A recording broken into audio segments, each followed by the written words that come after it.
Victorville City Council and the City of Victorville Planning Commission. And at this time, I'm going to call the council meeting to order. Madam Clerk, would we have a roll call, please?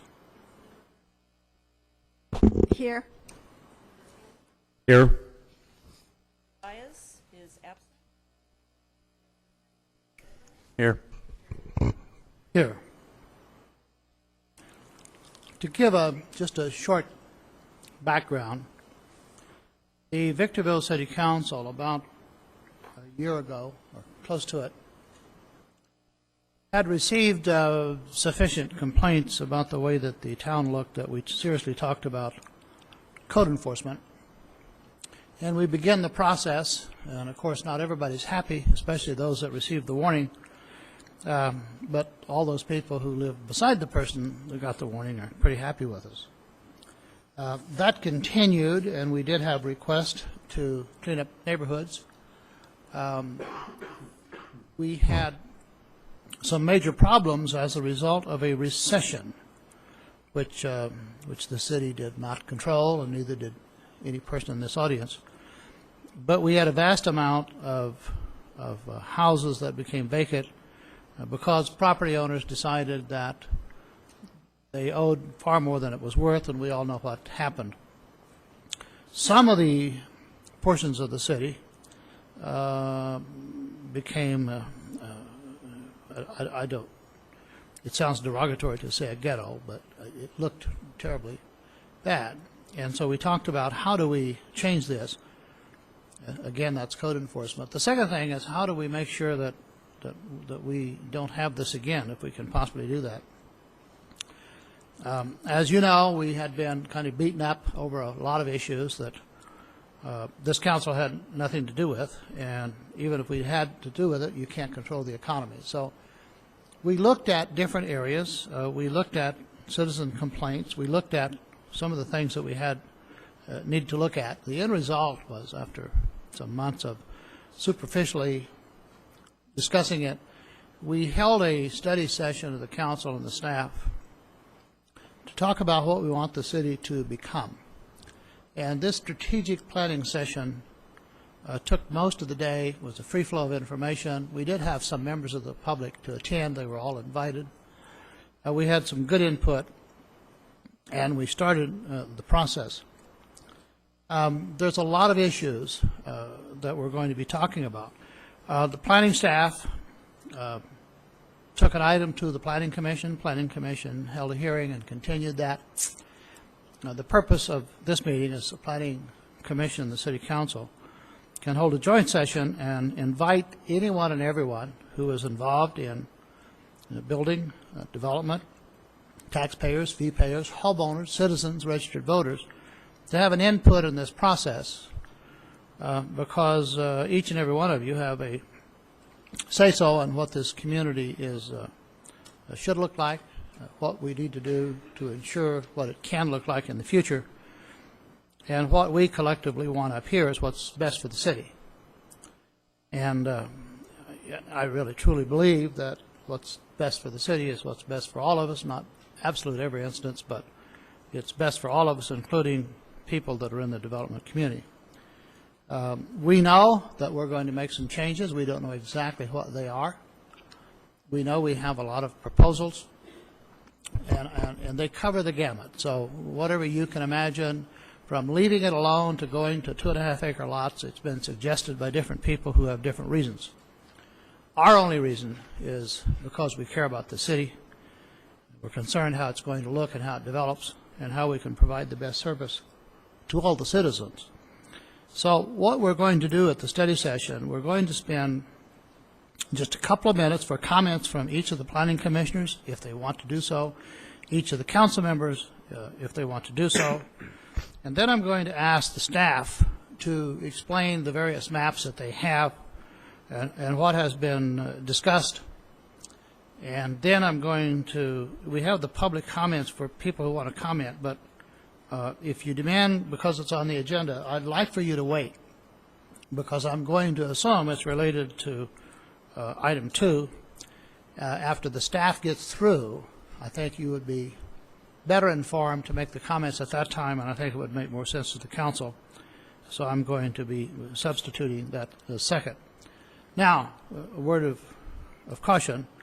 This is a legally called special meeting of the City Council, and as a result, public comments mean exactly that. You can talk about any item that you want to, but we hope that it's on this subject matter in regard to the single-family residential lot sizes, design guidelines, and specific plans and public PUDs. When I call on you, we are going to invoke that 3-minute rule. We have to do that. There are instances when people want to talk so long, and they do have information that if you go beyond the 3 minutes, please reduce it to writing and send it to us. We do read those things. But if we go too long, we begin losing people, and people are critical that they had something really important to say, and they just couldn't wait as the meeting went on and on. So please try to hold that to 3 minutes. We will take the input from everyone, and then we're going to close that portion, because the reason that we're here is to get input. We're not going to be making any decisions tonight. In fact, from the point of view of the council members and the Planning Commission, we're not going to have any debate with the audience tonight. We are here to get information. We're here to allow you the opportunity to provide input, ask questions, make recommendations, and keep in mind that even though I have cards here, and I will call on you as these cards have come in, we may need to get back to you, in which case we want you to fill out a card, and when you come up to the microphone, please give name and address, and if you don't want to give it publicly, give a card to the city clerk so we'll have it so we can reach it at a later time. So at this time, is there any comments from the Planning Commission members or the City Council? And I'm going to start on my right. Mr. Huber? No comments. No comments? No comments. No comments? Not at this time. Well, they'll have, all of these members up here will have a chance to comment later. Mr. McEachran? Mr. Garcia? Myers? Mr. Kennedy? Okay. At this time, then, I don't have a comment. I'm sorry, I didn't start. There's too many of us up here, I know. No, I'm not far right enough. No comment. Okay. Okay, that takes care of all the Planning Commission and the Council. At this time, I'd like to have the staff to come up, and we have the maps. The staff informed us it'll take about 2 hours to do this right. We're going to give them 20 minutes. Okay, staff, you're on.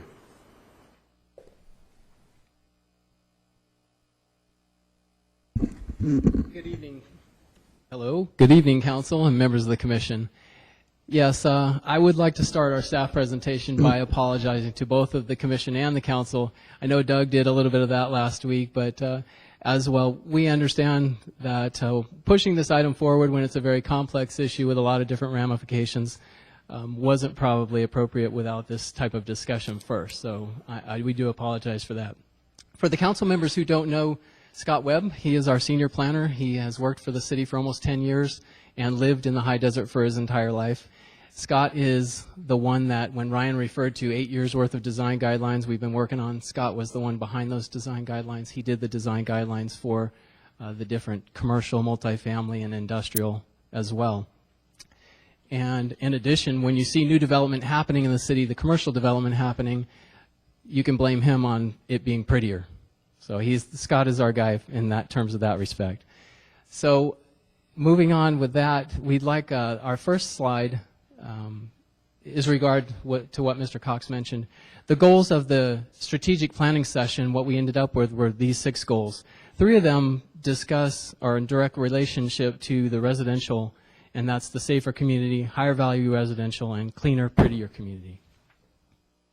Also discussed in there were objectives that we were hoping to accomplish in 2014, and 3 of those relate to this issue, with the first one being on this agenda: implementing higher neighborhood design and development standards, then increasing code enforcement, and developing and implementing a planned growth strategy. Also discussed in the document or during that day, during that session, were quality of life, multiple families living together, absentee owners, and the need for higher quality housing. Now, with that, we'd like to go ahead, Scott. I'd like to start with what we saw as some of the problems, because the goals talk about there's an issue with housing. So what were we trying to address in our proposal? And that's what Scott will start that. Good evening, Council, members of the Commission.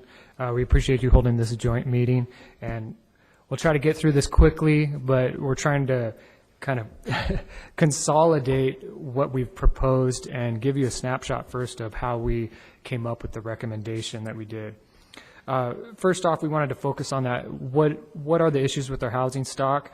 I'll go through these briefly. And the proximity of our dwellings was an issue that we've come across. We've seen through code enforcement and increased complaints, mainly based upon neighbor disputes.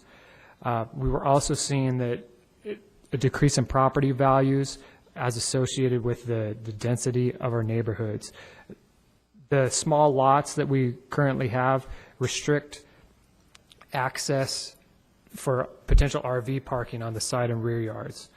This also leads to increased on-street parking, which could be detrimental to the property values as well. And as Chris touched on, the city does currently have design guidelines that cover other aspects of development in the city. And what the design guidelines would primarily do is get away from the production design of our current housing stock. As you can see in the pictures, there's a focus on production, limited amounts of variety between houses.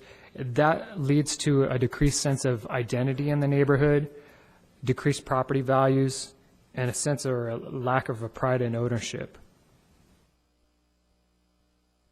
Also, as Americans, we are an automobile society, and since World War II, our housing stock has been transformed based on our reliance on the automobile. As you can see in these photos, that's all that's along the streetscape. The Daily Press might not get everything right, but this was a picture that they took of a neighborhood in northern Victorville, the lower picture. And as you can see, it's dominated by a garage. I don't really see any windows in this, and that limits the visibility of a resident to look out onto the street. This also decreases the neighborhood character. And we grappled with whether or not we should display this slide, and I think there's some useful information that we can derive from it. What our GIS system looked at is we took 3 geographic areas within the city, all 3 of them being a square mile or 640 acres. And they're varying lot sizes, Brentwood being the most dense housing, leading to our R1 district, and then the square mile, which has half acre. What we can state is that obviously you have more houses, you're going to have more calls for service. And what actually we found in this scenario, that it also relates to the crime rate. So where the square mile has a lower crime rate, which is the number of crimes reported divided by the number of houses, we're showing that not only you're getting when you build denser neighborhoods, in this scenario, you're getting more volumes of calls for service, but in this scenario, you're actually getting more of an increased crime rate. Focusing on raising the value of our neighborhoods, we looked at what the current stock of the Victor Valley is. And as you can see, our median sell price is down towards the bottom. And we asked ourselves, what is it that the surrounding communities have that Victorville doesn't? And some of the common traits are larger lots, custom construction, that leads to more identity and neighborhood character. Also, there's amenities that are geared towards specific users, such as retirement and recreation. These neighborhoods could also be called as saying that they have a more increased sense of place and sense of safety. Looking at our inventory in Victorville of what our current housing lot size is, And you can see from this snapshot, this is all of our developed single-family homes within the city as of today. And you can see that we've kind of put all of our eggs in one basket, and that's mainly between our 7,200 square foot minimum lots. As you can see, the fourth column is where those R1 lots are located, and then as they taper to the right, that's actually still R1 lots. As you get cul-de-sacs, or if they have a large easement, you'll still see that they have some larger lots. They may not be usable. And we'll get into more later in the presentation about how this would affect the inventory if we increase the lot size. I hate to interrupt, but Sure. is this vacant lots or developed lots? These are all developed lots. So this is a current assessment. And I'd like to add 57% of our houses are on lots less than 8,000 square feet. This is a slide of what happened during our last construction boom. We're actually tending to develop more densely than our overall housing stock. Most of our larger half-acre lots that we're seeing on this previous slide are from county jurisdiction that when we annexed in, these are older subdivisions. We're not actually subdividing new, larger lots right now. Also, what's happening is over the last 14 years, we're adding more people per household. Whereas in 2000, we were close to the median average household size of approximately 3, and we've now upped it to 3.4. So what's happening is we're creating neighborhoods that are more dense, smaller lots, and at the same time, we're actually having more people live within the neighborhood. This actually can lead to kind of what we're trying to show here in these pictures is more vehicles on the street, and more projects that might not be completed, like you see this El Camino in the driveway. And this leads to depreciation in home values. Okay, now to summarize what the staff recommendation is, it's split into two groups. Yes, we are bringing forward to you a proposal that would increase the minimum lot size for single-family residential. That's focused on our R1 single-family residential, would increase it from 7,200 square feet to 10,000 square feet. Also focusing on our specific plans and plan unit developments, we would be creating a baseline of 7,200 square foot minimum lots within those communities. Also affiliated with these standards would be updated development standards for the 10,000 square foot lots. Would be increased setbacks, so there'd be more separation between the neighbors, and single-family residential design guidelines that would be geared towards increasing the value of the neighborhood and creating neighborhoods that have more of an inherent value that will appreciate over time. This is just a comparison of what we have currently with a minimum 7,200 square foot lot and what would occur if we increased the lot size to 10,000 square feet. This is representative of approximately 25% increase per lot. As you can see in the comparison that there's additional space between the units, more room for the RVs to be pulled out of the front yard area. Also what we did is we took a typical 7,200 square foot lot subdivision, which is depicted here, and we overlaid a 10,000 square foot lots. So in this case, they went from 75 units to 51 units. What we also want to show is that the minimum widths and depths still allow the developer to use the same street pattern that may have been shown in a tentative map. That was the point of argument before, that they're losing their total investment. And that's not true. The engineering work that they've done, the topography doesn't change, the drainage may not change. They can utilize the same street system. Yes, it does result in a loss of lots, but it doesn't mean that it's out, you know. A typical developer would then look at this and try and redesign it to get more lots. So it would, you know, that's what we foresee happening.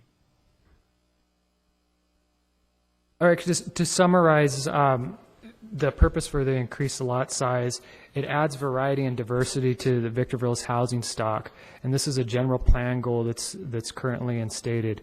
As you can see in that previous graph that showed our inventory of lots, we have a vast majority of them in the smaller range. This also includes space for our growing household size that's been shown over the past 14 years. This would also add space between neighbors to decrease neighborhood disputes, provides off-street parking for areas for RVs, accommodates space for a variety of floor plan layouts, including larger single-family story products. It also balances the housing needs for moderate and above moderate housing within the city, and would also reduce public safety costs. Before you here is a snapshot of how the proposal would impact the existing 74 square miles that we have in the city. The area that's shown in the yellow is what the proposed R1 10,000 district would be changed to, and also in the purple shows our plan unit developments and specific plans that would be amended to have a 7,200 square foot lot. Just to give you an understanding of the size that we're talking about, the proposed R1 area is 9 square miles. The plan unit developments is 2.4 square miles. And also shown on this map is the finished R1 lots. This represents about 1.7 square miles of recorded lots. These would retain their 7,200 square foot sizes, mainly because obviously they're recorded, but about 60% of them are on streets. They already have curb gutter and sidewalk in, but they're half completed. So indirectly, what may occur in this situation is there may be more of a demand to actually make the developers finish the projects that they started. This is just an overview of how the development standards would, as they compare to the 7,200. Our R1 10,000 district would increase the side yard setback by 10 additional feet between the units. And we can kind of switch back to this if we get questions from any of the council or commissioner or the members of the audience to just explain more of it as we go along. The single-family residential design guidelines, there's mainly two overriding focuses that we geared the design standards for.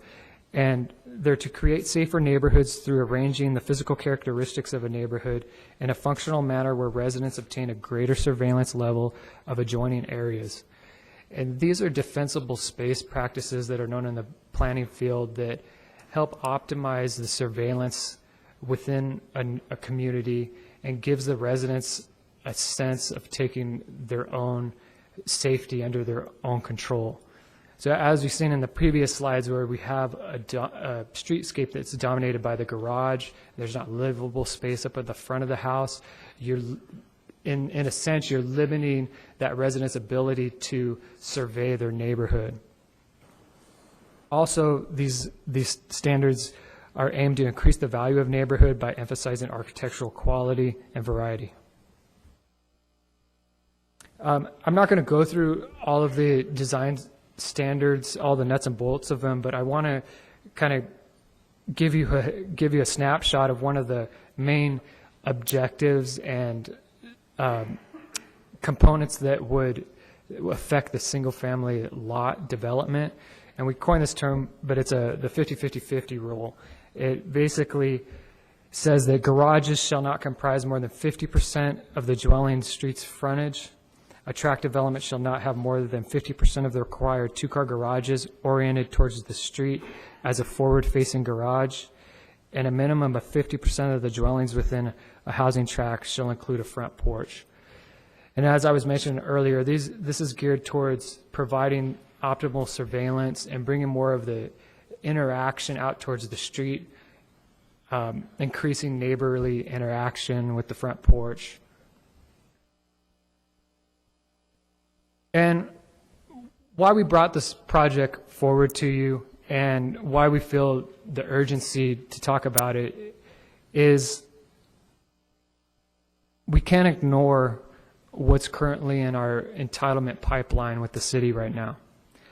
Currently, we have 28,200 existing lots with developed dwellings. In the pipeline currently right now, we can increase that under the current standards by 68%. And I know, and I'm thankful that the council has put these goals into place, because if we are going to make a change, we need to address what's in the pipeline. Because at that point, what's the use? We have most of our undeveloped residential area spoken for at this point. Those 19,000 lots are split into 3 categories. The recorded lots, which I showed on that previous map, represents about 1.7 square miles. Those would retain their current 7,200 square foot standards. But would have to comply with the design guidelines. That is correct. Yeah, and we'll get into how they'd still be able to comply with those design guidelines in a further slide. But we have the vast majority of what's in the pipeline is in tentative maps, investing and non-vesting maps. Specifically, our R1 district, just to show you how much of these maps take up what's left to develop in the city, only 33% of our R1 district has no entitlements left. I'm sorry, has 0 entitlements at this point.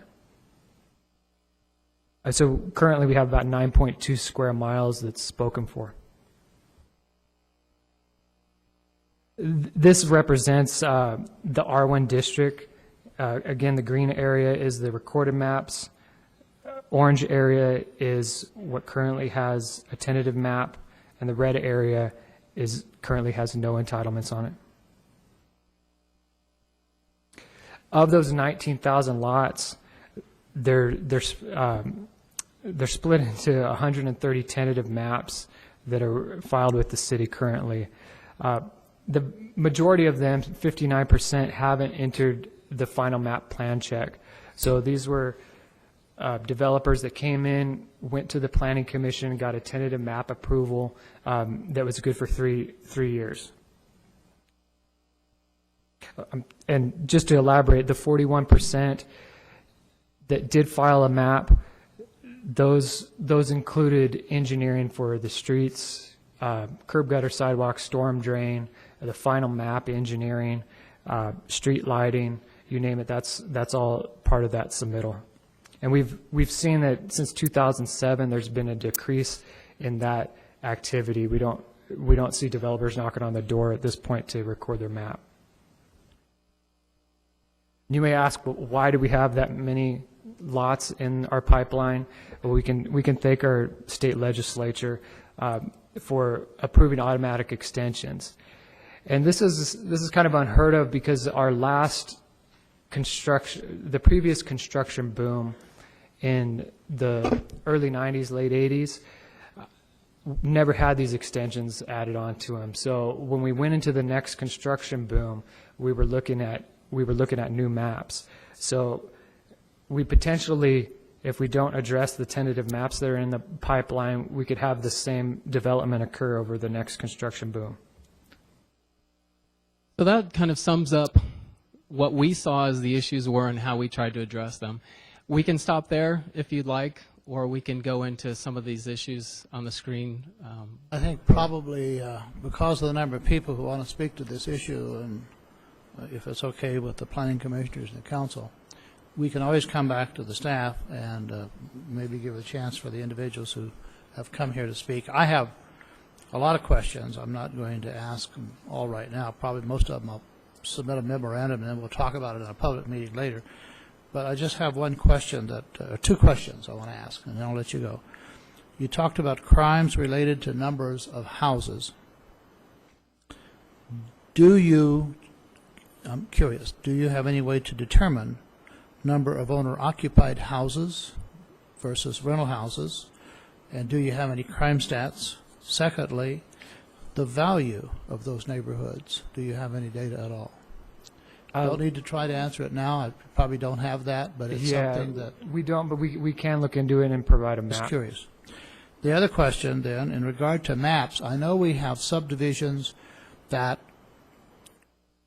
for example, the landscape maintenance districts haven't been finished because only a portion of the tract is lived in. We have houses have been sold, people are in those homes. If you go down the street or behind, they're rough graded with curb and gutter. You go another block away, they're rough graded. Another block away, nothing. But it's all the same tract. Which ones are entitled? Which portion of this? Because they've divided it into 5 parts and recorded the map on the first one. Does that mean the entitlement doesn't extend to the remainder? The Because it's The expensive. lots that you're looking at out in the field that have curb gutter and sidewalk, those are all recorded track maps, and they represent about 1.7 square miles of the roughly 10 square miles we have in the pipeline. If Okay. they, maybe to expand on that a little bit, if they have only recorded a phase and there's other phases left that need recording, when they expend subdivision improvements, infrastructure, they build that extends their map automatically through the Subdivision Map Act for, I believe it's 3 years. And what about the remainder that they didn't record, but it's a part of that overall development? That's what I'm referring to. Oh, okay. Those tentative maps that they haven't finalized yet would be extended based on their expending money on the first phase. Okay. However, they could expire in the future. That would extend that also then? That would extend their maps? They would have an entitlement Correct. then? Okay. All right, any burning questions from members of the council or planning commission before we proceed with the public input? I had a question. Okay. When did the lot size change to 7,200 square feet for the minimum? The reason I ask is when I looked, because I went through my neighborhood, and then I also looked at, and I'm in the third phase of a development, but in the first phase, there were lot sizes less than 7,200 square feet. In mine, they're all over 7,200 square feet. When did that change? You know, we don't actually know the exact date, but I could say it was. Roughly. You know, it evolves over time. I could say that these developers would come in and have their chance to propose for a zone change or smaller lots. I don't know definitively when it actually started, the 7,200 square foot lot. It is, from what I understand, a somewhat of a standard industry lot size of 7,200. It is common, though, for other communities to have a range of lot sizes, not just focus on the 7,200 lot. And I guess another point would be the city has annexed so many different areas. I mean, we started as Old Town, and then we've grown from there. And a lot of the time, those annexations included lots that were already there, houses that were already there. The 7,200s, I imagine, go back a long way, though. But Well, yeah. because our development initially started 2002. The one I happened to look at, those houses were all completed in 2005, and it's one strip that's all between 6,200 and 6,800. But yet you go, and it's all same developer, but then you go all around that, and the lot sizes vary anywhere from around 7,400 up to over a quarter acre. So, but it's just a couple small little sections that are all the single stories, no two stories. But I was just curious because it's, you know, in talking with my neighbors, because between Thursday and Monday, I spoke with a couple of my neighbors on my cul-de-sac, and I asked them, do you guys feel like you're too close to your neighbors? And they didn't. But the couple comments that I got from the owners that had the larger lots that thought that's what they wanted when they first moved in is, it's a lot to keep up. depending on how the house is offset, there's a lot of yard there. That's a great comment, and we should have pointed that out as well. We are in no way, shape, or form saying that there aren't people who don't enjoy living in 7200s or even smaller. There are. We're just pointing out that if we want to get better, we think that one of the ways we do it and provide a diversity and a variety of housing, this would be a way to do that. So it's an option. But no, there are nice streets, there are nice neighborhoods. We give you bad pictures, but there are good pictures out there as well that we could show you. So we're not trying to. I think to this specific question, it's a good question. And after the meeting, if you'll get the data, look back, it may be that the subdivider himself voluntarily made them larger for whatever reason. I don't know that. Good question, needs to be answered. And all the questions that get asked and then get answered, we are going to have another meeting. We're not going to resolve this tonight. And even the questions that don't get answered, we'll try to answer them at subsequent meetings if we possibly can. We want everybody to get all the information we can possibly provide. That's a good question. Mr. Mayor, I have a potential answer for Commissioner Wilson's question, actually. I'm in kind of the end of a development of someone in Eagle Ranch, and speaking with that developer, he saved his largest and what he considered his best lots for the last homes he was going to develop, and because prices were on their way up. So he was intending on making those his jewel. So that's, at least for my case, on my cul-de-sac, I think my lot's about 15,000 square feet. But that was essentially the end of his development. He wanted to save those for the end. All right, at this time, we're going to, staff, thank you for that presentation. At this time, we need input. We want input. We invite input, recommendations. I don't have a lot of cards based upon the number of people here. I only have 6 cards, unless there's some more. Are there any more? Where's the clerk? That's it? Well, we're not going to cut it off. I want to invite everyone to have a chance to come up. But I'm going to take these cards in the order that I received them. Kevin Canning.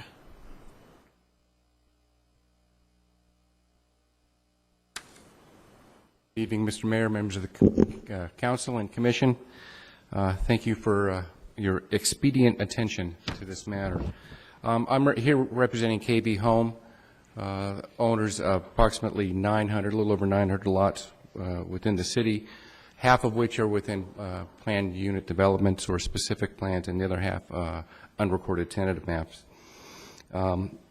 And forgive me if I'm just a little disjointed. I want to adjust my comments based upon the information I've just received. Sure.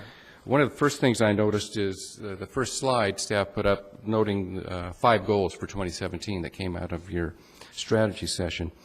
I think all of those are related to a strong housing market. The strong housing market will help the city meet all of those goals, and not just 3. The other point is there was a mention of the state legislature extending maps 4 times. I think actually only 3 of those affect any maps that are still currently valid. One kind of predated. I think you need to recognize why the state legislature did that. It recognized the value and the investment that had been made in getting tentative maps approved. And you can't throw that investment away and expect the housing market to come back. And the housing market is a very strong economic engine throughout the state. So I would hope that you would respect that for the investment that has been made.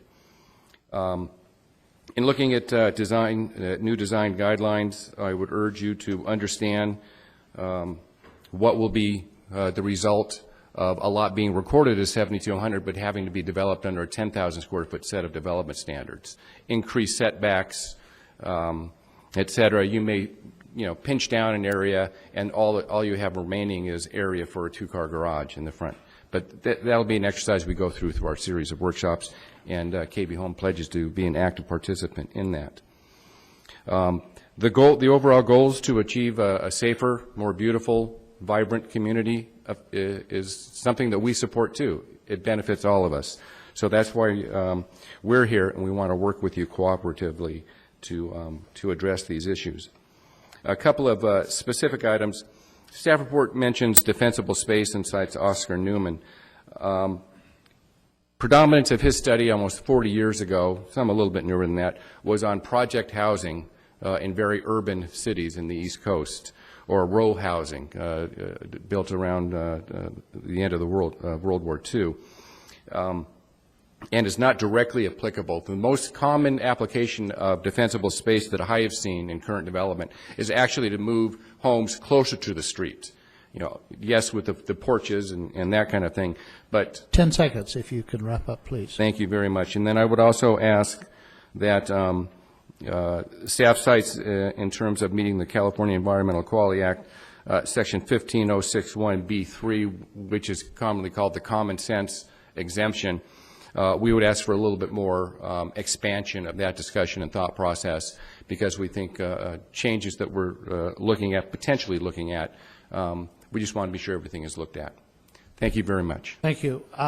Raised some interesting points. We're not going to try to provide answers and debate these. One of the things that we are concerned with, however, for all of your concerned people who have acquired land, spent money, spent engineering money, graded, and then because the economy had to stop, we're very aware of changing the rules midstream, and we're going to try to do our best to work out an agreement that will make us both happy if we can. We're not just going to turn a blind eye to all of that effort on your part. We recognize the good faith effort that you've made, and I think we've all been affected by having those the economics affect us too. So we are sensitive to that. The next card is Mike Rothschild.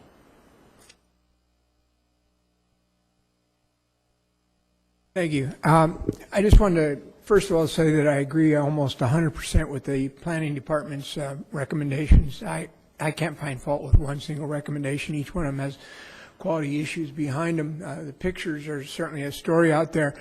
15 years ago, 7,200-foot lots were reasonable, but the generational things, the economy and the way people live has changed. We're now having 3 and 4 cars to a single-family residential now. So larger lot size as a basic standard is a reasonable adjustment to going forward. How you get there, staff and legal people will deal with that. But I think it's an important concept that needs to be embedded. For us, most of us making those decisions, we thought 7,200 feet, sure, everybody does it, why not? And at the moment, why not? But today you can take a fresh look at that, and I would strongly recommend.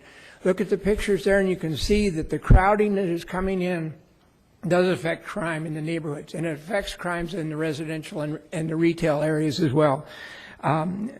The way you adjust that or accommodate people that would like smaller ones, the PUCs and the specific plan community is the way that you would make the adjustments for smaller living style, and begin to have people, when they're coming in and making these developments, broaden out. The traffic is horrendous in the city, and no small part of it is that we've got more cars on the street today in this town than the housing would indicate. We have 3 and 4 cars to a family. 2 generations in one house is nothing unusual at all anymore. So those are the kind of things that have changed over the last 15 years, and you need to address it, and I think your staff has indicated a strong inference towards that. Also, property values in the community will go up. And I mean, my house, it's sitting there today. Everybody's house goes up as you raise the standard for the incoming houses as well. So I'd recommend that you positively consider what the Planning Department has offered you. That whole list, the pictures, everything is a telling story. Any one of you know, when you drive around town, you can see the same things. It's not, you don't have to throw them up here and let us freshly see them. We're living with them on a daily basis.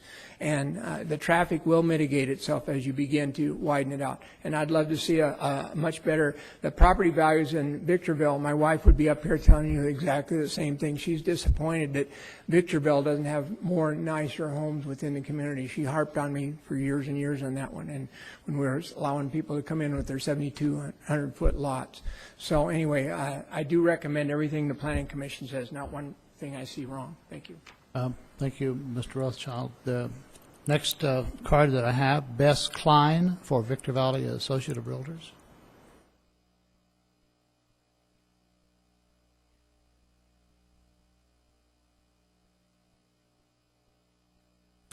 And the next speaker will be Mr. Robert Harriman, so we can kind of get positioned. But go ahead. Good evening, Mayor and Councilman. Thank you for allowing us to speak this evening.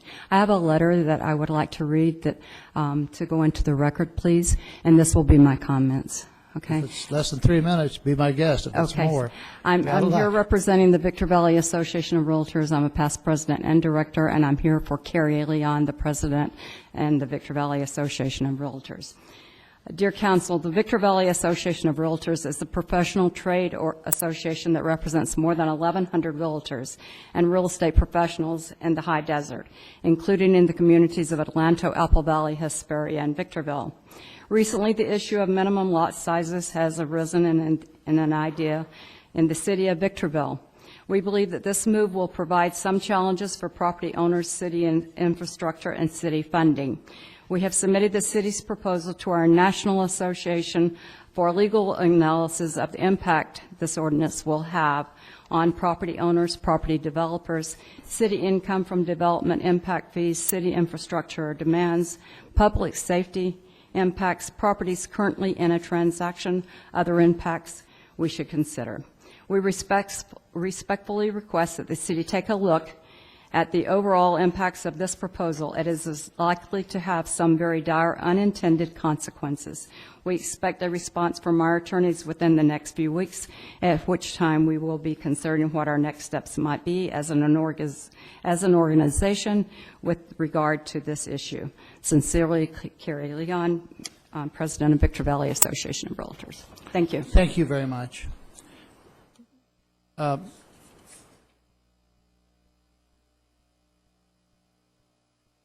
Got another card here, I thought. Robert Harriman? Good evening, everybody. You are? Okay. Sorry. Go ahead. I think Mr. Rothschild hit everything.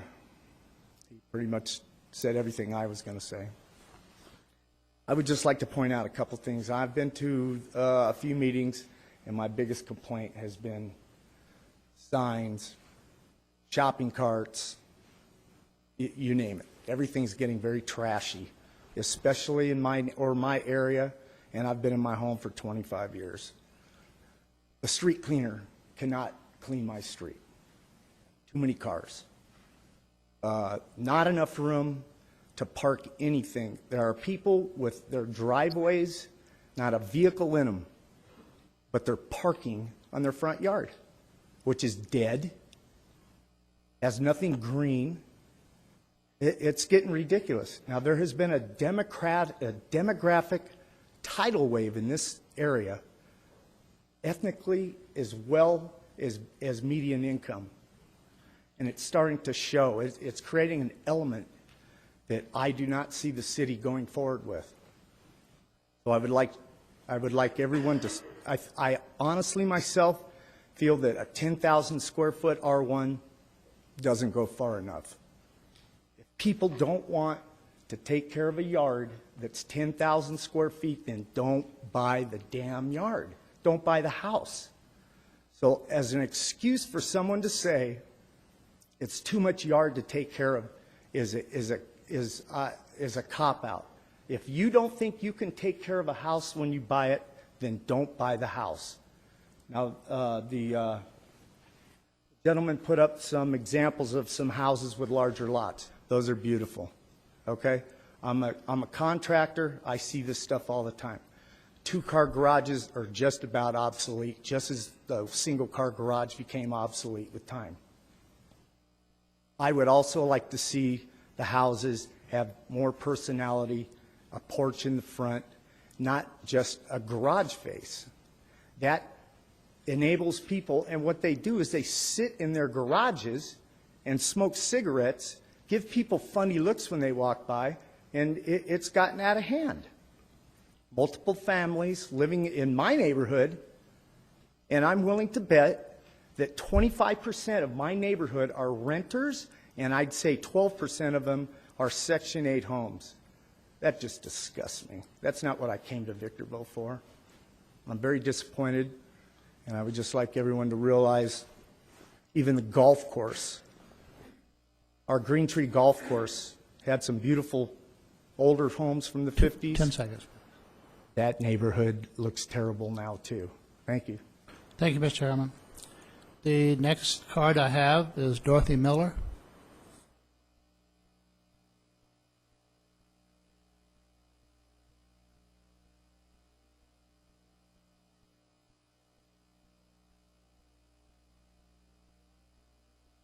I have a little problem with the larger lot size.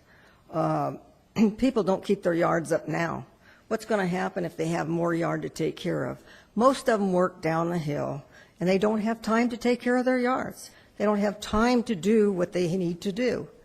And it just really bothers me, the things that are really going on. They're sending people up here because it's low housing. Send them up here. And we're fighting the whole ball of wax. We're fighting the criminals, we're fighting all this, and we don't need it. We really don't need it, but larger lot size, people won't have time to do what they do. They have half-acre lots down behind me, and you should come and see some of that property. You wouldn't appreciate it. Thank you. Thank you, Dorothy. Carlos Rodriguez.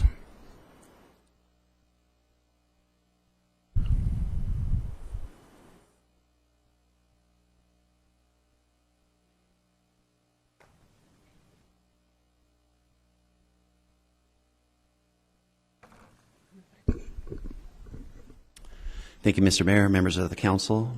Carlos Rodriguez, Building Industry Association, Baldwin Chapter. Want to thank you for the Planning Commission and the council scheduling this much-needed workshop. Unfortunately, there's not much I can say in 3 minutes, so I'm hopeful that we'll have the opportunity to have a meaningful dialogue where the business community can have a meaningful discussion with staff and talk about some suggestions that we have to be part of the solution.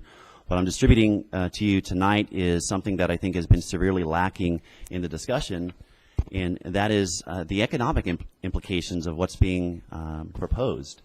I have not heard yet from staff at all about the implications of job creation and sales tax revenue and just any aspect towards the goals that I'm sure have been discussed in the past have everything to do with a more vibrant community, and that starts with jobs and folks having a place to work in the great city of Victorville. And so what I wanted to share with you is just a simple message tonight that housing equals jobs, and unemployment equals crime. So we have not really seen any compelling empirical data that would really prove the point that home ownership and more home ownership in the city of Victorville in the years to come will result in crime.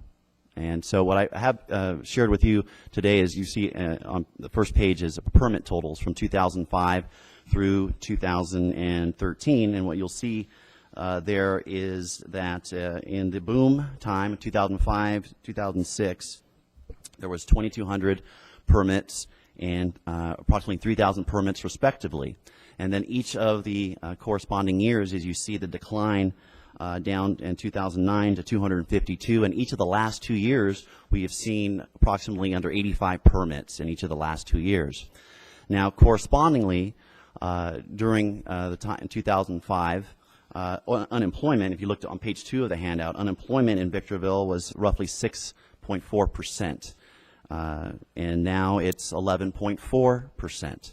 So again, more activity, more home ownership, more jobs in Victorville, less unemployment, less permit activity, less home ownership opportunities, more unemployment, and one could argue we've seen a corresponding increase in crime. We really urge staff to continue to work with us. So we really have had one meeting. So what we would hope is we'd have the opportunity to present some recommendations on the design standards specifically and be part of the solution on that front. But the whole idea of increased lot sizes being pointed to as the reason for crime is really urban legend, and we would urge you to discard that, and we oppose that, and we'll look forward to working with you on the design standards specifically. Thank you. Thank you, Mr. Rodriguez. You raised a question that you raised an issue we want to answer without debate. We realize that there's going to be a lot of suggestions and input. We want to receive those. If you send them to the council, we will turn them into the staff because they're going to analyze those. We encourage you to come in and talk to the staff. If you have houses in the pipeline, or if you have tentative maps or whatever you have, you're going to get an answer by going to the counter and talking to the staff. They're prepared for individuals to come in and find out exactly where they're at, what they are vested, what they haven't, what they can do to correct it. And in regard to the goals that the council is trying to set, also, don't wait for a meeting. If you have ideas, publications, information, submit it directly to the staff, submit it directly to us so that we can consider all of those issues. The next card that I have is Chris Morgan.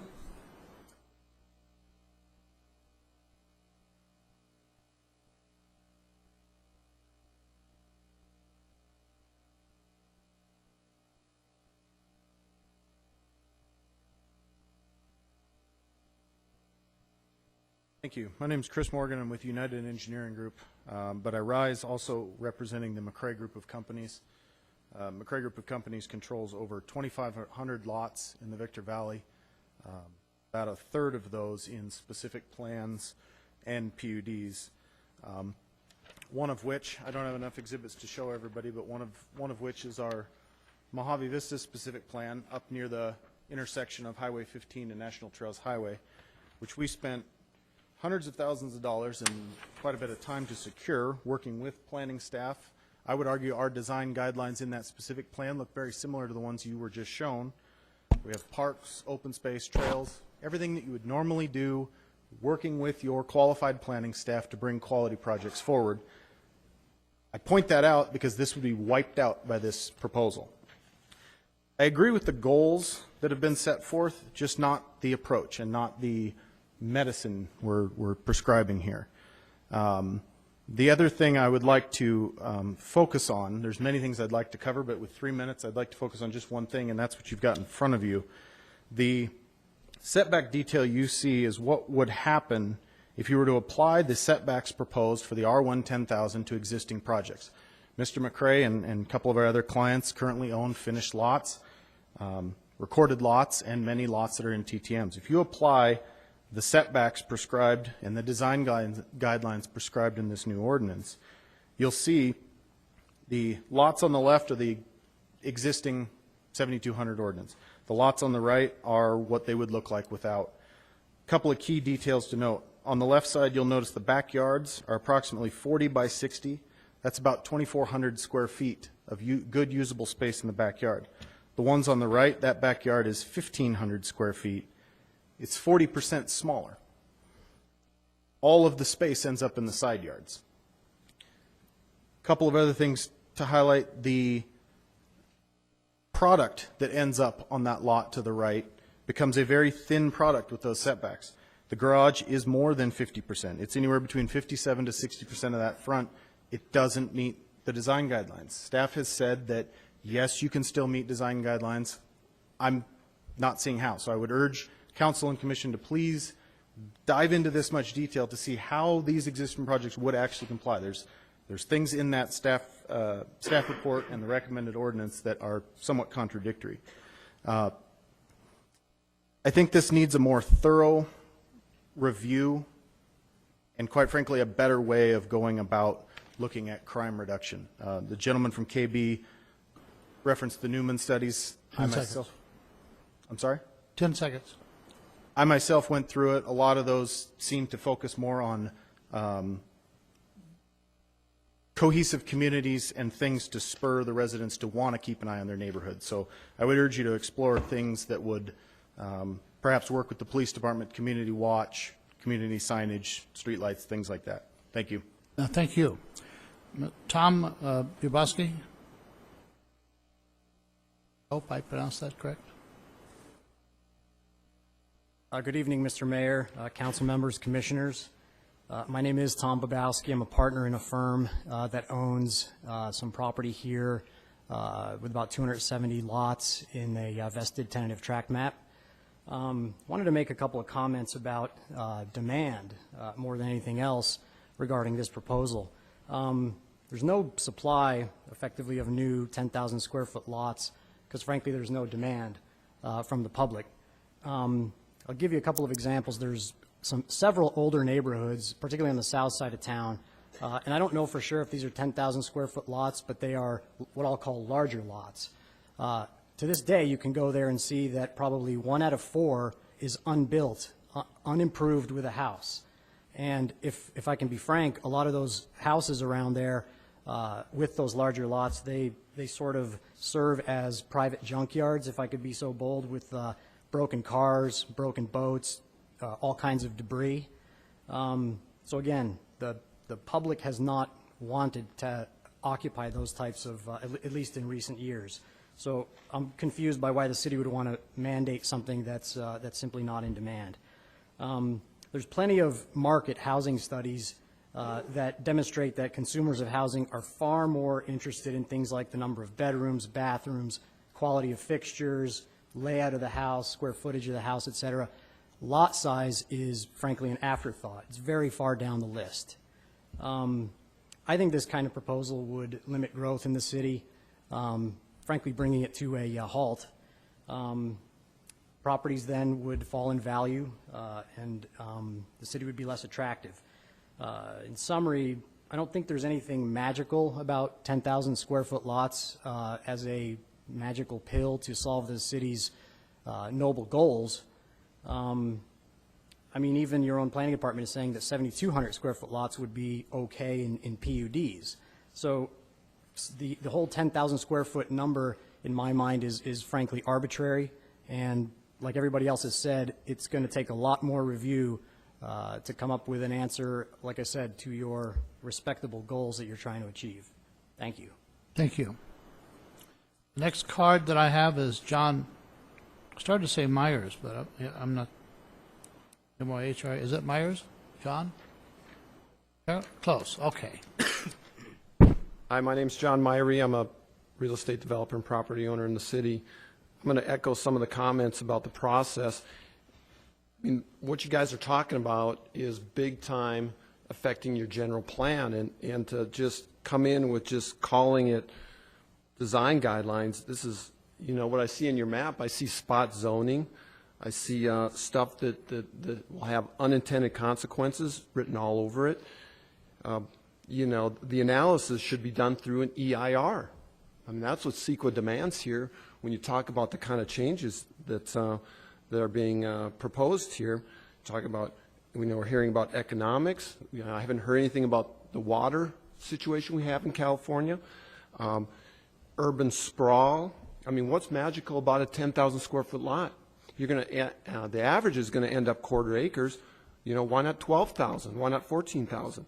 You know, it makes, you know, there's got to be a nexus here, and the process should be through an EIR.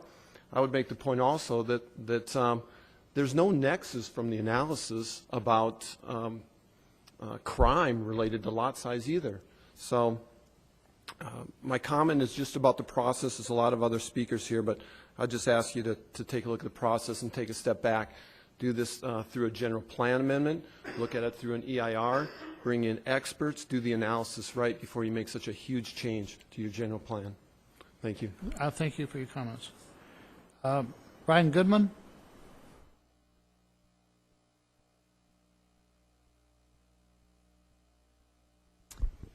Evening, Mr. Mayor, Council, and Commission. Thank you for your attention. Appreciate it. I represent Lewis Operating Corporation. I think some of you know Randall, and he wishes he could be here tonight. Unfortunately, he had another engagement. As property owners in the city, what's good for Victorville is good for us, and I think we all feel the same way in the development community. How we get there, of course, is obviously where the debate is. I think the design guidelines are a great start. I think it's something that we support, and I think we can do better. And I think what's been proposed is a good framework. I think it needs a lot of work. There were some things in there I thought that were a little unusual, and I won't go into the details of that. This is really two issues that we're talking about. We really need to kind of, I think, separate them, and we have a little bit more today than I think at the commission meeting, but the design guidelines from the lot size issue.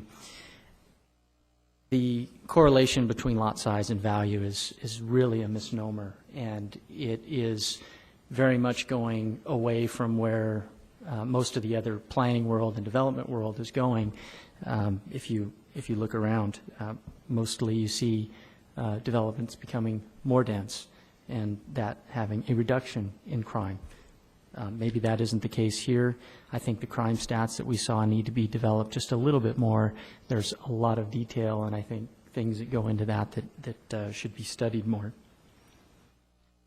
One thing that wasn't talked about yet was financing of infrastructure. I don't think I heard that, but having such a significant land use change has quite a dramatic impact on how we finance infrastructure. So we can add that to the list of things to think about. One thing I heard during the presentation that really kind of concerned me was some misinformation that was presented, and there was a slide that showed how we could use the same street pattern by converting from 7,200 to 10,000 foot lots. And while the same street pattern is true, engineering plans aren't done in 2 dimensions. They're done in 3 dimensions. So when you change your lot size, you change your grading plan. When you change your grading plan, you change your street plan.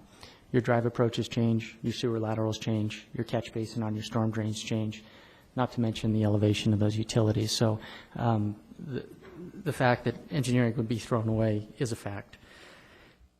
The other issue is that we could still use our specific plan and develop with 7,200 square foot lots as opposed to what we have today. And the specific plan, I think, is it's a land plan. It's not just a mix and match and just change the lot size and you move on. There are parks, there are streets, street layouts, and other things that were a part of that specific plan that when we go from 700 units to about 400 units, it doesn't make any sense anymore. So I think opening up a dialogue with the folks who have specific plans or PUDs and saying, what can we improve? What can we work on together might be a good way to do that. I know there's 14 of them or so. I hate to do this, but your time is up. Okay, sorry. Now, if you have something that you want to submit or some information, please do so. If you don't want to do it tonight, we'll take it later. But we do want the information that you have. We appreciate the input, but we do have a lot of speakers. Thank so you. Thank you. Paul Newkirk.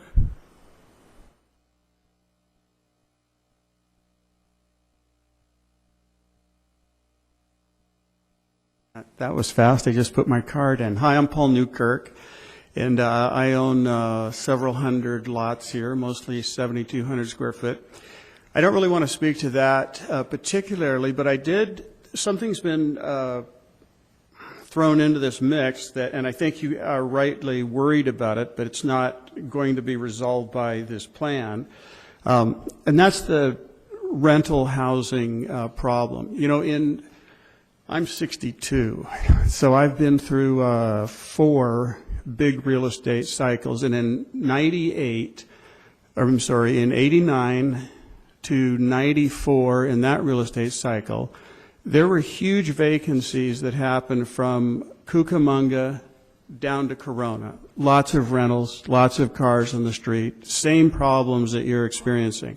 But what solved that problem and resolved it wasn't big government stepping in. It was the unseen, you know, the invisible, Adam Smith's invisible hand of commerce. As those rental properties increased in value, those people took a profit. They took a profit and they sold it to younger families who were going to be homeowner-occupied families who would then take care of the property. They have less cars in the street. They are interconnecting with each other, and the neighborhoods are going to get better. So your neighborhood crime problem is going to get better. Phoenix had, areas of Phoenix had a much higher vacancy rate and foreclosure rate than you guys have, and their problems are already resolved in the same way that I'm talking about. So I just wanted to, I don't think that should be mixed in with the program that we're talking about here. And then finally, I don't think that providing larger areas to store motor homes on residential lots should even be in the equation. If people can afford a motor home, they should take it to a commercial area and store their motor homes. And allowing for motor home storage on single family lots, it's already happening too much. Crazy. Thank you very much for your time. Thank you. The next card is Paul Chung.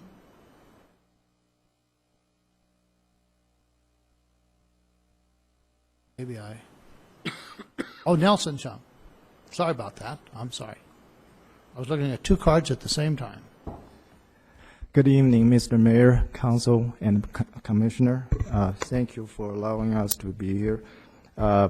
Due to the time frame, I don't want to elaborate too much on what other people said, but I do want to assure you, we do want, as a home builder or developers, whatever is good for the city truly is good for us, and we want to build in a robust city with good school rating, with good safety rating.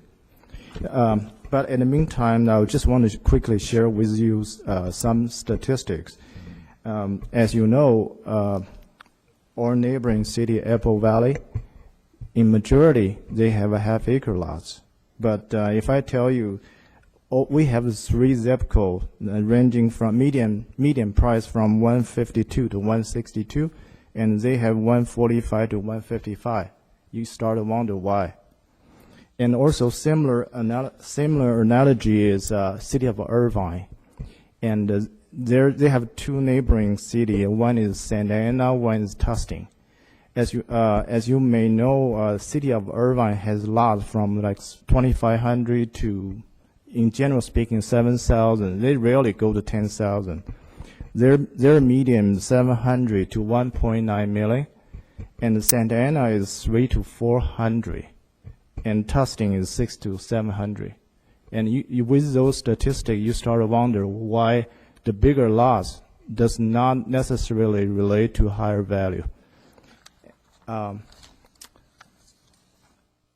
just to, because I'm running out of time, there are a lot of ideas we can quickly to fix the crime rate or the raised value issue on a technical level. For instance, if we can revisit the plan so we have more defendable space, defendable community by limiting the access to the public street, for instance. And if we can improve the edge condition. Yeah, for instance, before I came in, I drove up and down 2 hours through the city. There are a lot of chain link fence, beat-out wood fence back to, say, even Bell Valley. That will be the image we cast to the future home buyers or our own resident. So we shouldn't blame others if we allow that to happen. Well, there are just a lot of thoughts that we can discuss on a more technical level, but fundamentally we do need economic development because money talks. Good school, good police department, good fire department all need money. So we need economic development. We need to bring in employments to boost up the economy. Well, that's it. Thank you. If I have a chance next time. Thank you. And if you have any of that data, I wasn't able to take it down. We've got it though. But if you have any additional data, submit it. It's interesting data. We'd like to look at it. Thank you. We may have it, but in case we don't, thank you very much. My next card is Mr. Dan Tate.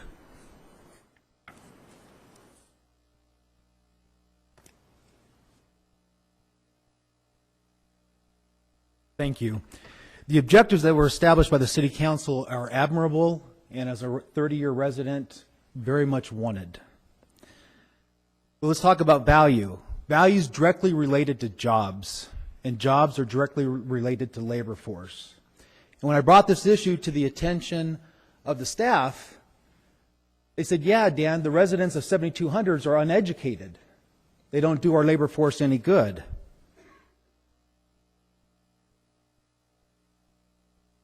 Well, if they're uneducated, then our schools are failing. So it seems to me we're going after the wrong people, going after the developers, when we should be addressing our attention to the school systems. Defensible space dictates limiting access to private areas. It dictates defining private areas clearly. Larger lots create more access for criminals to access and less actual visibility. Defensible space dictates that we have more access, direct access, to recreational opportunities, walking trails and paseos. So in that regard, I would say that smaller lots actually go further in achieving the city's objectives to a quality of life where people feel that they can safely go out and walk, ride their bikes, and engage in social activities. We talked about crime. Every report I've read over the last 2 weeks says crime is directly related to unemployment. It's directly related to unengaged youth. And it's directly related to the lack of recreational access and opportunities. I would urge the council to look at the outcomes, to consider the outcomes that need to be identified to avoid making unintended consequences. I think what we're trying to do here is legislate buyers' actions and behaviors, when actually what we're seeing here is a result of the recession. It's happened all over the country. And that's something that's out of this council's control. The council can go far in achieving objectives by actually encouraging smaller lots with greater open space and recreational activities. And I'd like to add that being involved in the last 3 city council races, my main platform was additional police protection. In this city, supported by the captain of the local sheriff's department, said that we didn't need any more police officers because crime was down. Now, 2 years later, staff is telling us that crime is a problem. I would say that we've got to really reconsider the causes of this crime before we engage and embrace policy that could actually go against what you're trying to achieve. Okay, thank you, Dan. Don Brown?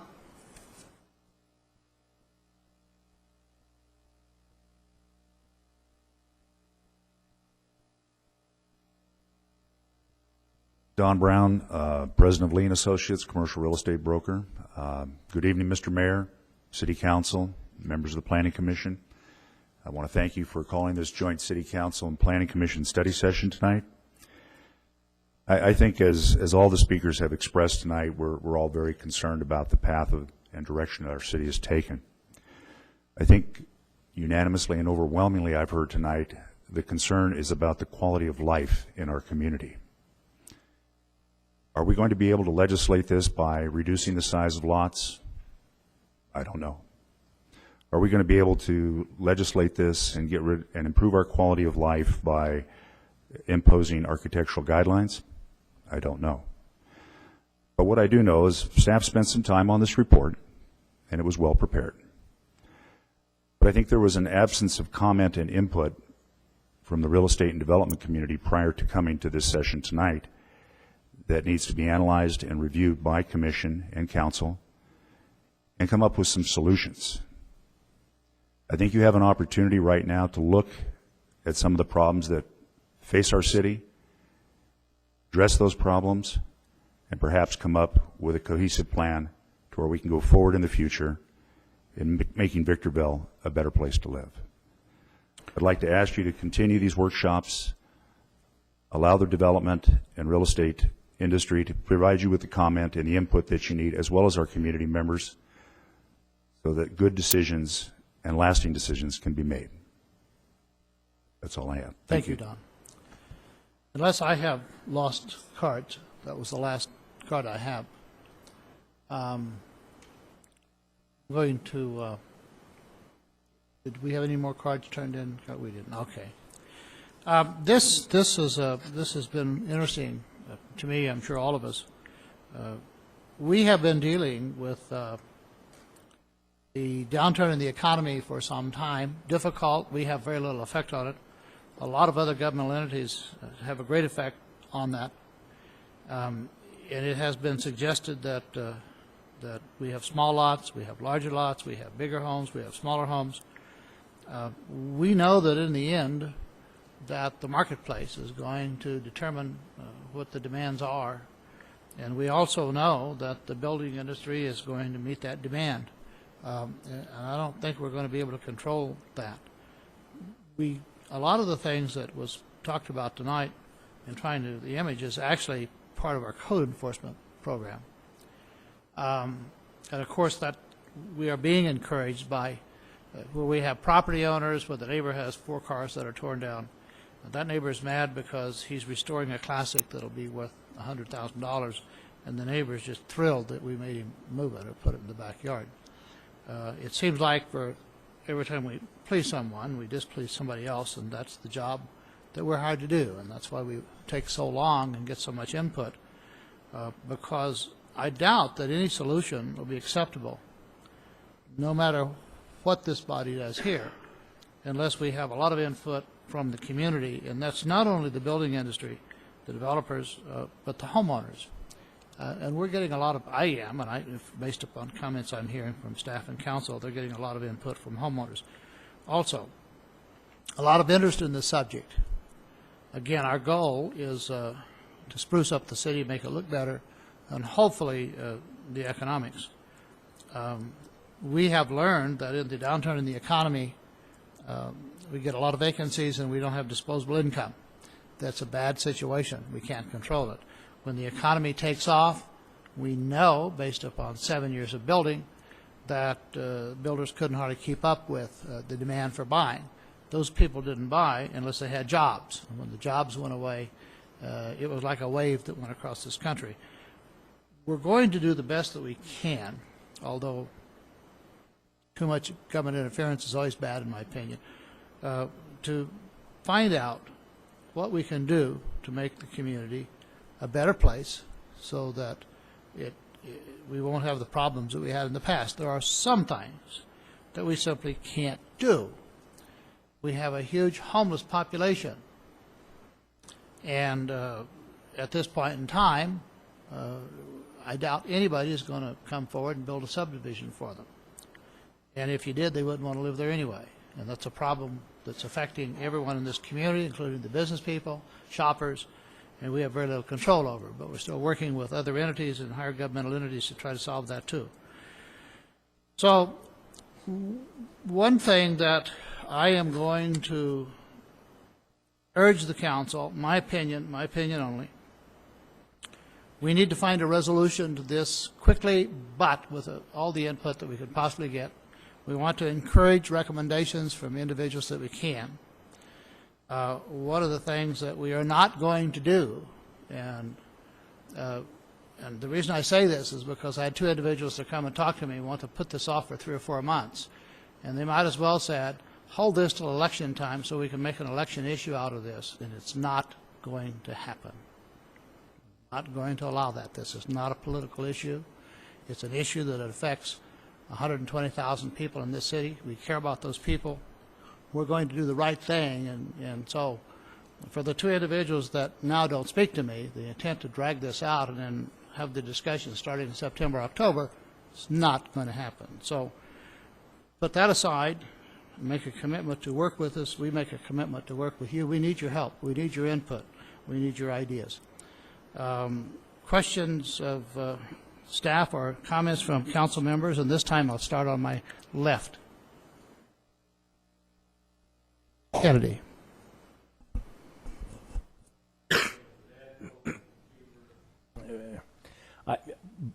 Having said all that, I wouldn't have missed this. My own opinion is that Thomas Jefferson was right, that government governs best that governs least. The less we do, that tends to be better for the community. I think that's true locally. I think it's true nationally. Now, having said that, we can't not govern at all. I mean, we do have to establish some standards. What I'm still in a quandary about is whether there is anything magically better about a 10,000 lot size versus 7,200. I mean, we live on a lot that's smaller than that. Nice development. We have the golf course behind us. There's justification for those smaller lot sizes. I was kind of hoping rather than just make these political discussions, I was hoping that we would get some education about about what the real benefits are of increasing those lot sizes. And basically, we've heard from the development community, but if there are some real benefits, I'd like to know what they are. I think our economic problems and the value issues in Victorville are related to an economy that's trying to recover. I think they went over the cliff in 2008, and they're slowly, gradually coming back. I mean, I'm having a hard time seeing that lot size connected to value. I also don't see that it's part of our crime problem, but these houses jammed next to each other seem like that could be contributing. I don't know. That's kind of rambling, but that's probably Council. all I really have. Thank you, Mr. Kennedy. Councilmember Vyas. I think that after spending a lot of time understanding how Victorville grew so quickly, and from what I understand from our planning department, was that previous councils just were more concerned with getting numbers of residents in Victorville. They wanted to get over the 100,000 threshold. I'm not really sure and understand why that was so important to them. But now that we're there, I think that we need to take a look at what we can do better as far as growing smart. I drive neighborhoods. I mean, I live in Victorville. I own a couple of houses in Victorville. And the lot size that I have now is 9,500 square feet in Eagle Ranch. And I think it's too small. But, you know, that's what I signed up for. I wanted to live in Victorville, and I wanted the sidewalks. I have a home in Apple Valley that's on 2 acres, and it is too much land for me to take care of, and I felt like it was too difficult. And I wanted something that I could maintain, and so that's what I signed up for. And I wish I would have had just a little bit more to put an RV in the back, but I don't. So I don't have that. And I think that some of these neighborhoods that I drive through that have 4,000 square foot lots, they've turned into ghettos. And I think there is something to lot sizes, and I think that it's difficult for our code enforcement to keep up with all the complaints of the neighbors complaining about the cars, and I know that I complain about it on my street, and there are RVs parked in the front and parked in the street for months at a time, and there is no place for them to go, and multiple families living in one home, and they just have storage in their garage, and they park on the street and on their yards. So it is difficult, and I think that we need to look at it and allow what we need, I think, is to empower our planning commission. I don't think that we have provided a lot of professional development for them, and I think that we need to do that, and we need to empower them to help clean up Victorville, make it a safer city. And I think that we've let the developers get away with cramming in as many homes as they can and walking away with huge profits and leaving the city to clean up. And we have fences falling down now. We have a mess to clean up, and we have a lot of crime in our city, and a lot of blight. And I think that we need to do things and improve our building standards. And I would like to see this done quickly and not drawn out, and empower our planning commission to meet those goals. Thank you, Councilmember Vance. Councilmember Garcia. Yes, of course, I think everything has been already voiced by the two council members. My concern is the smaller lots. I do believe, seriously, I really do, that those smaller lots do create more crime in the city. There's more than one family living in those small quarters, and there's more cars, there's more crime. So I'm not in favor of the smaller lots, and for the different reasons that has been already explained. Oh, thank you, Councilmember Garcia. Councilmember McCracken.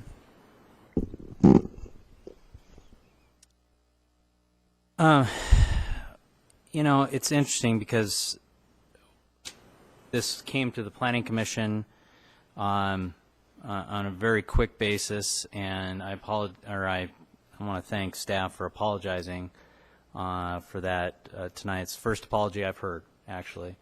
I don't believe that the council gave direction or asked staff to come forward with increased lot sizes at all. Residential development guidelines and standards is something that we've been talking about for the last decade, but increasing lot sizes was not one of them. However, that being said, the idea of increasing lot sizes is before us, and it seems to be that we will continue to talk about this for a little bit of time. I agree with Councilmember Valles that we ought to empower our Planning Commission. I think we ought to have an all-day or a couple-day workshop where all of you roll up your sleeves, come to City Hall, spend time with our planning staff, the Planning Commission, and come to a workable solution that is win-win for everybody. Not something where we're shoving 10,000 square foot lots down your throat, which seems to be what we've been attempting to do. You know, I have a couple questions. They're rhetorical, but they go to staff, they go to the captain of our police department. How does this proposal reduce crime now? Because I don't see how it could possibly reduce crime now. How does it fix our problems right now? A lot of the issues that have been brought up here tonight, going to a 10,000 square foot lot does not solve those problems right now. The only thing that solves those problems is putting more deputies on the street. And I guarantee you that our captain would probably back me up on that. In fact, he's the first captain that has indicated, Mr. Tate brought this up, that we ought to have more deputies on our streets since I've been elected to the City Council. So I applaud him for that. We do need more deputies on our streets, and that's one way to solve the crime problem. It's not the only way. I do like some of the residential design guideline standards, but again, that discussion is mute until we figure out what we're going to do with lot sizes, because it all plays into that. You know, we live in America still. Last time I checked, we have a free market system. We still have a society that believes in the American dream of owning a home. If you want a half-acre lot, Apple Valley is the place for you. If you want a 7,200 square foot lot, we got plenty of homes here in Victorville that are for sale. See one of the many realtors that are in the audience tonight. The reality is that someone made the comment that a lot of people that live in Victorville commute down the hill because that's where the work is. And that's exactly the case. No matter how hard this city attempts to, through economic development, create jobs, and we've done a great job of doing that, we're not catching up. And the jobs are still going down the hill. People are still driving down the hill.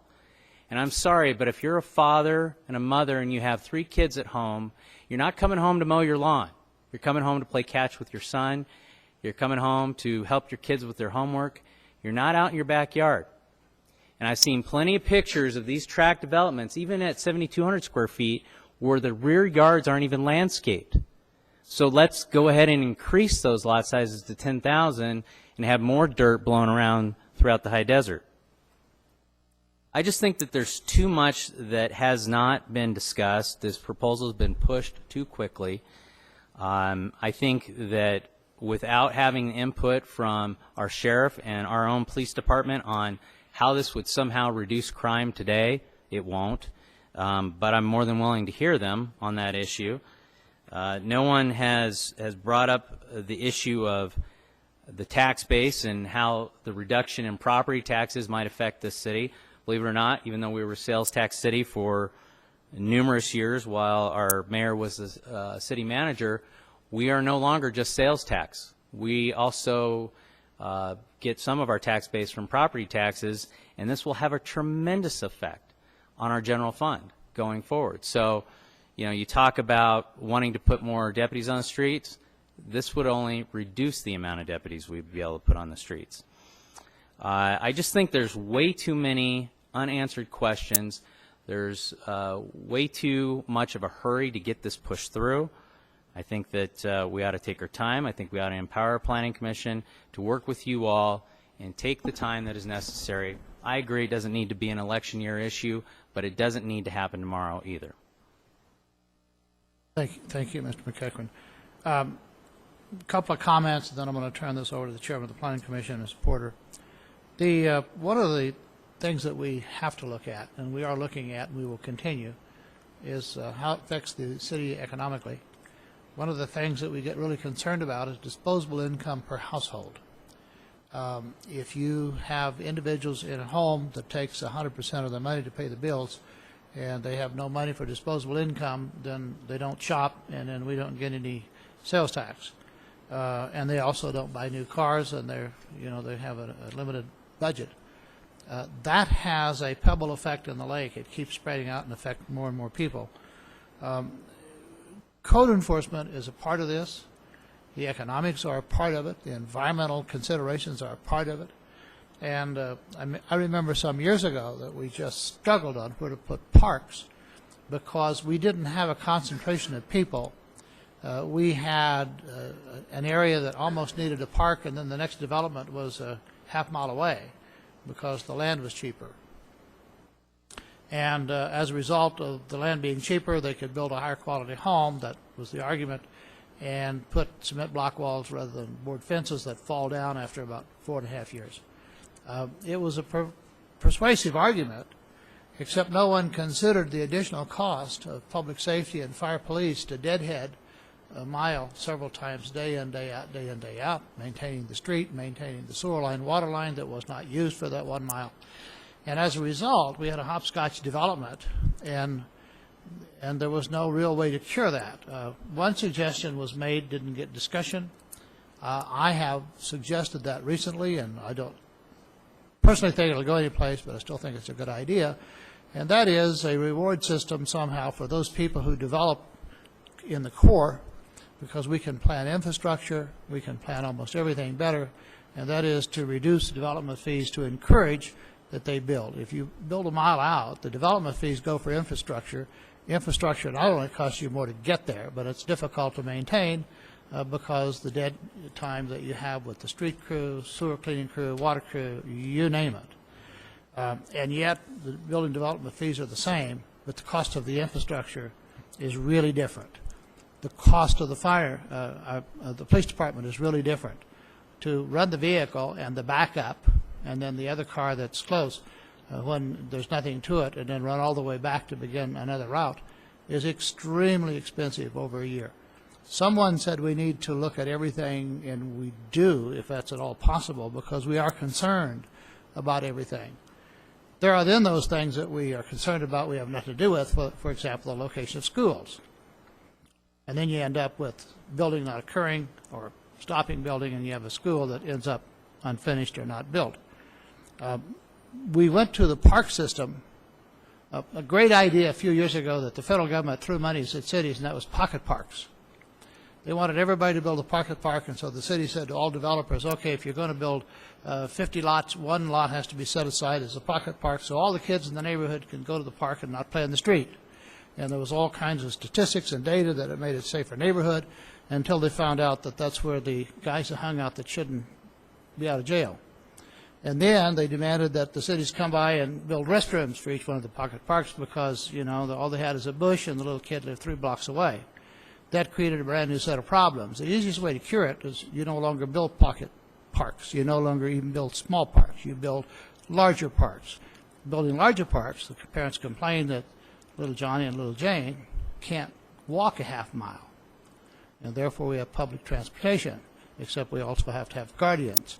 For every problem we think we're curing, we sometimes create another one that we didn't think about.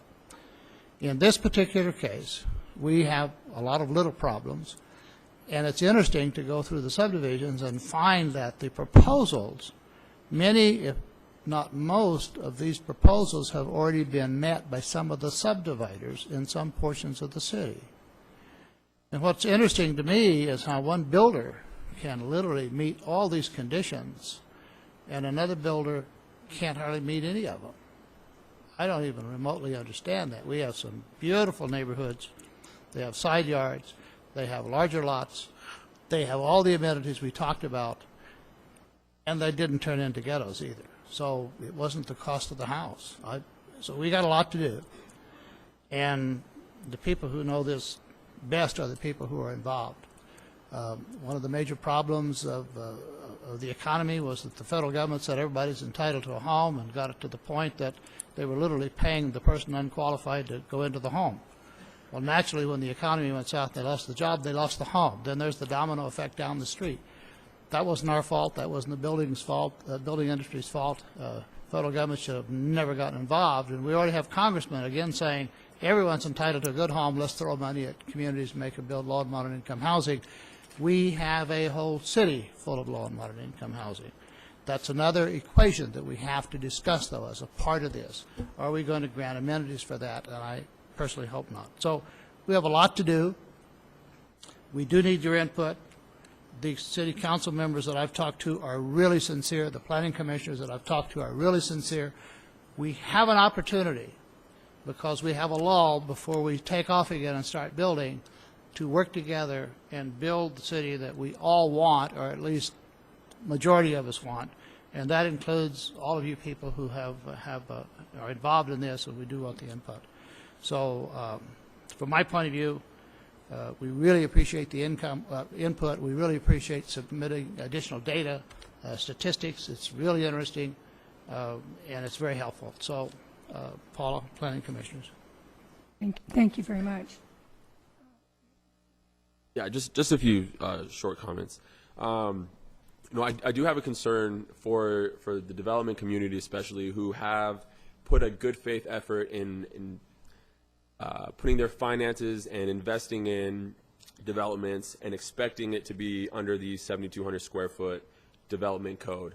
In some cases, or in maybe most cases, they may lose money, and I don't think that is something necessarily that is fair. So that should definitely be taken into consideration. The other thing, though, especially as a parent of two really young kids, crime is something that is definitely something that needs to be taken a look at. But what I want to know is, and I think what we do should be data-driven more than anything else, but will any of these things reduce crime? As an educator, most of the data that I've read says that after-school programs reduces crimes as much as any one event or any one thing. So I don't know how much of this is going to affect the increase or decrease of crime, personally.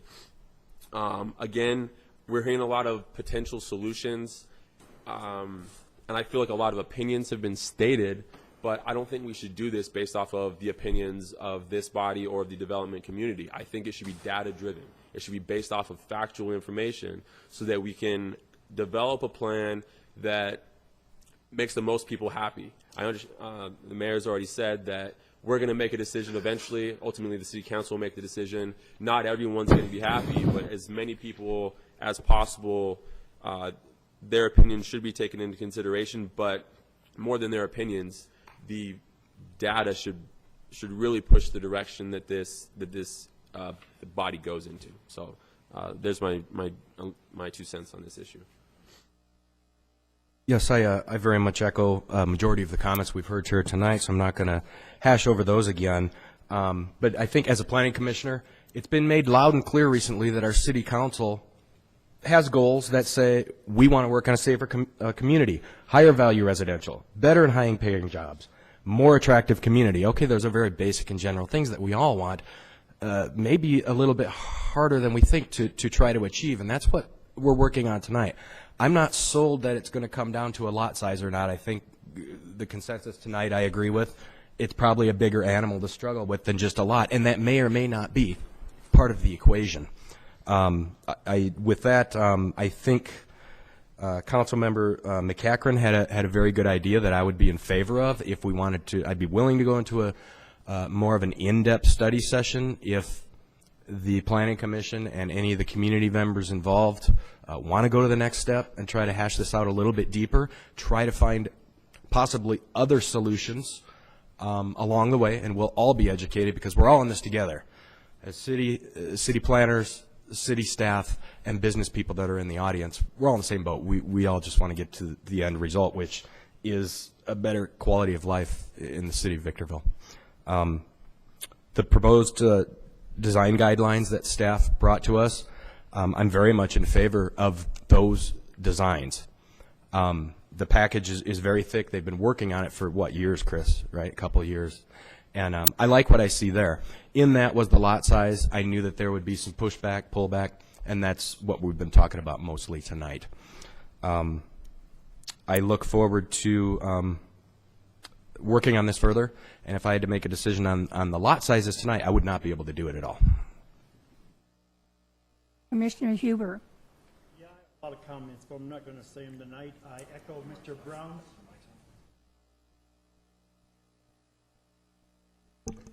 I do have a lot of comments, but that could come up another time. I echo Mr. Brown's comments and Ryan McEachran's comments.